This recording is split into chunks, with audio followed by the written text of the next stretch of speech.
Hey, welcome to the show, everybody. I'm Chandler Rothbard. I'm here with a very special guest. She comes to us from Martha's Vineyard. Her name's Noli Taylor.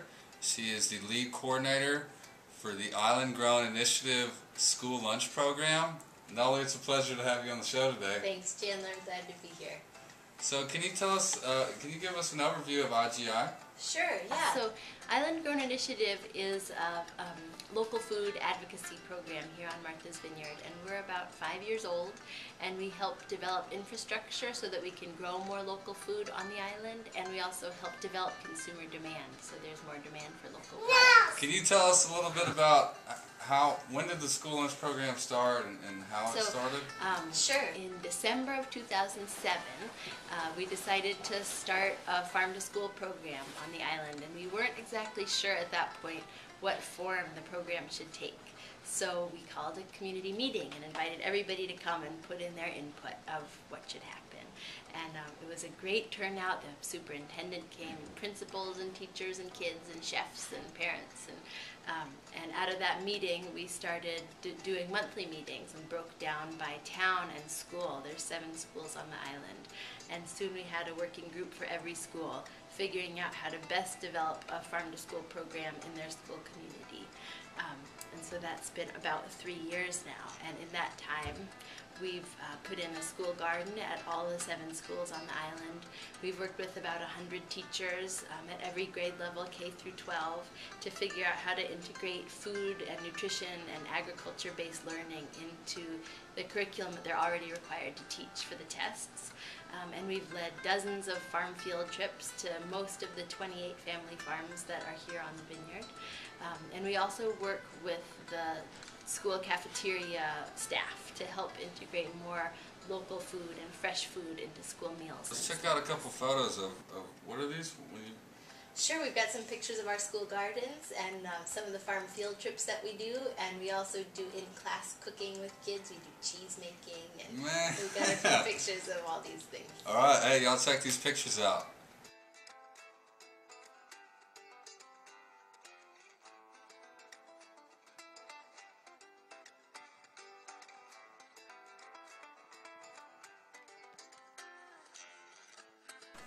So, Noli, thanks for sharing those pictures, by the way. Sure.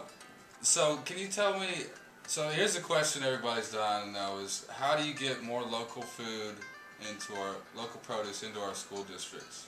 Yeah, it's a really good question because right now there's really no budget at most schools for food. They're expected to cover their own costs on these tiny school lunch dollars, $1.75 or $2.25 a meal, and it's hard for the cafeteria staff to find really quality ingredients when they have such a small budget to work with.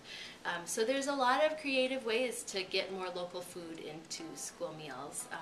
One thing that we did early on was we set up meetings between cafeteria directors and their local farmers, and we sat down and the cafeteria directors bought in the amounts that they're paying for different staple vegetables, and the farmer looked that over and said, oh yeah, we could meet that, we could meet that, we could beat that, that one we can't meet, and they realized that actually there was a lot that could be sourced locally at a comparable price or even cheaper than the cafeteria directors were paying for food that came from far away. So that was a great first step. But then we realized that there was another opportunity to get more food into the cafeterias for free. And that was through a program that we launched last fall called the Martha's Vineyard Gleaners. And gleaning is the process of going out into a farm's fields after the farmer has harvested what they can and picking what's left, and traditionally that's been donated to the poor.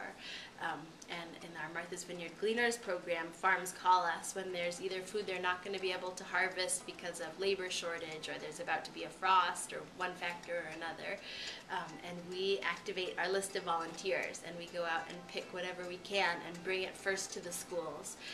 And so far every time we've had more than the schools could take, so we give it first to the schools and then to low-income housing developments and low-income seniors and to the county jail.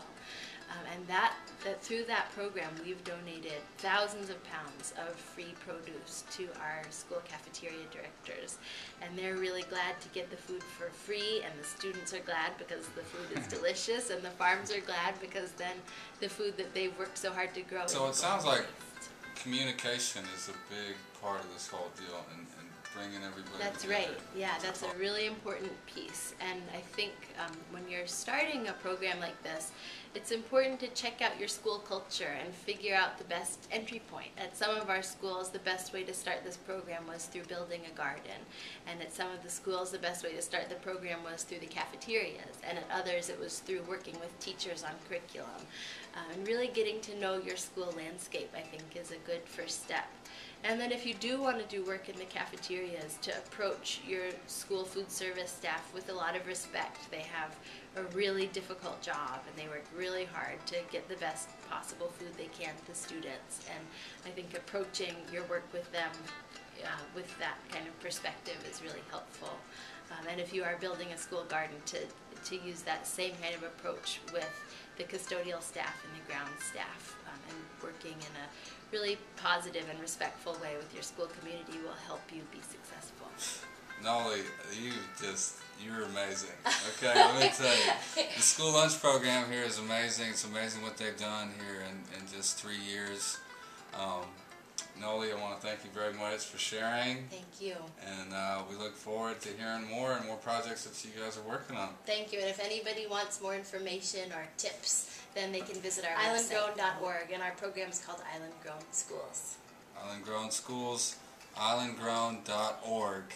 All right, we're out of here. Y'all take care.